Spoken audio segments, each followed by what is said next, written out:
See, it wasn't a thirst trap. What it was a quantum revolution in the understanding of the human mind.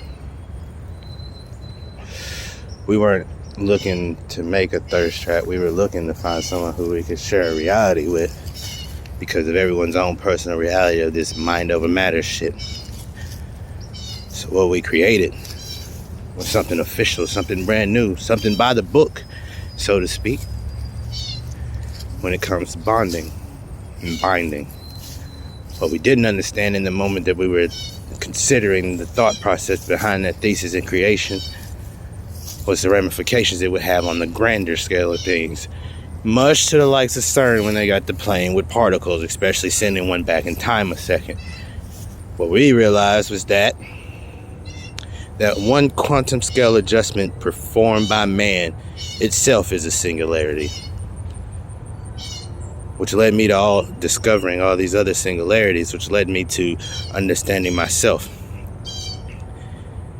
In the ways of understanding my total self, say for instance, the connection between me and this fella here, is understanding all the men in between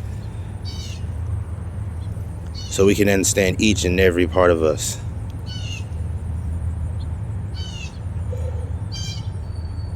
Like being dead center of a line between love, hate, good, evil, right, wrong, blase, blase, blase, blah.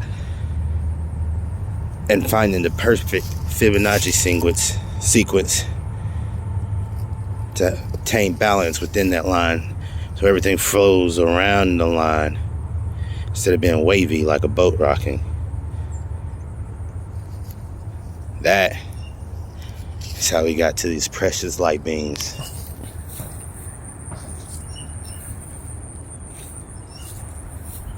See, synchronization is, in its entire complexity, is a lot more than just numbers, spirituality. It's so much bigger than that. And I have to remind myself at times how big this is, and I can't let my selfish ways to them fit.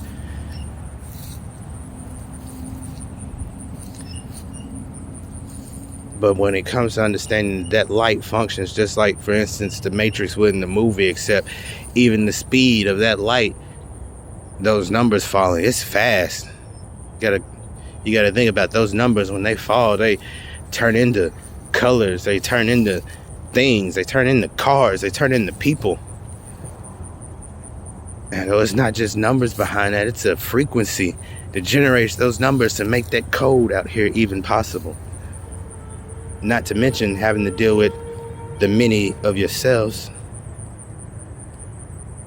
The complexities of spirituality is, for me, best seen as a quantum computer.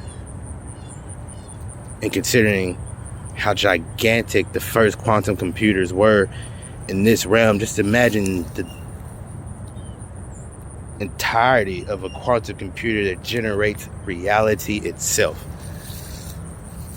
And when you talk about sovereignty, you have to consider a lot of things that take place in reality to even understand that all of those parts made this greater whole that we are still fighting each other in now. I go, yeah, it's going to take some time for peace and whatnot, but I go, it's not that I'm early or I'm late. It's more along the lines of there's a lot of different minds to wake up, and some of them don't even want to be awoken to the understanding of this place.